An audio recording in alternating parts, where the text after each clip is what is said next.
தேவனே, இன்று என்னை உருமாற்றும். ஏப்ரல் மாதம் 29ஆம் தேதி. வசனத்தை உணர்ந்து கொள்ளுதல். ஒரு மனிதன் முதிர்ச்சிக்குள் கடந்து செல்ல தேவையான ஒரு அடிப்படை லட்சணம் உணர்வு. உணர்ந்து கொள்ளுதல் என்பது என்ன? ஒரு காரியத்தின் உண்மையான நோக்கத்தை அறிந்து கொள்வது. ஒரு மனிதன் உணர்வடையும் போது எல்லாவற்றினுடைய நோக்கம், ஜீவன் மற்றும் முதுகெலும்பை அறிந்து கொள்வான். உணர்வில்லாமல் ஜனங்கள் அலைந்து திரிகிறார்கள்.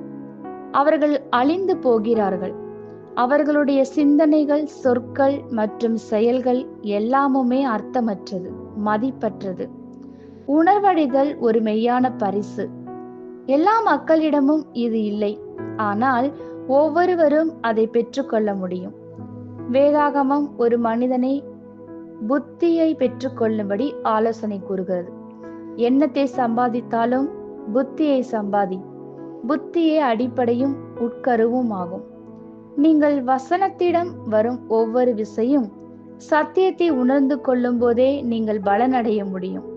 சத்தியமே மக்களை விடுதலையாக்கும். சத்தியத்தை உணராத மக்களை பிசாசு அழிக்கிறான். திருச்சபையில் தவறாமல் கலந்து கொண்டு வேதத்தை வாசித்து ஆவிக்குரிய புத்தகங்களை படித்தும் தங்கள் உணர்வின் கண்கள் திறக்கப்படாமல் பிரகாசிக்கப்படாமல் இருப்பவர்களை குறித்து அவன் கவலைப்பட மாட்டான். பிரகாசிப்பிக்கப்படுதல் என்பது நமக்கு அடிக்கடி தேவைப்படுகிற ஒரு எழுப்புதல் அனுபவம்.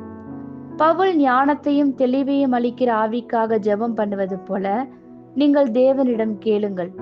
வசனத்தை நீங்கள் வாசிக்கும் போது அது உங்கள் இருதயத்திற்குள் விதைக்கப்பட்டு கனி தர வேண்டும். வசனம் கூறும் சத்தியத்தை உணரவில்லை என்றால் அது கூறும் ஆசீர்வாதத்தின் அறுவடை இருக்காது. உங்கள் சரீர காதுகளால் நீங்கள் கேட்டு உங்கள் ஆவிக்குரிய காதுகளால் உணர்ந்து கொள்ளுகிறீர்கள். ஆமேன்.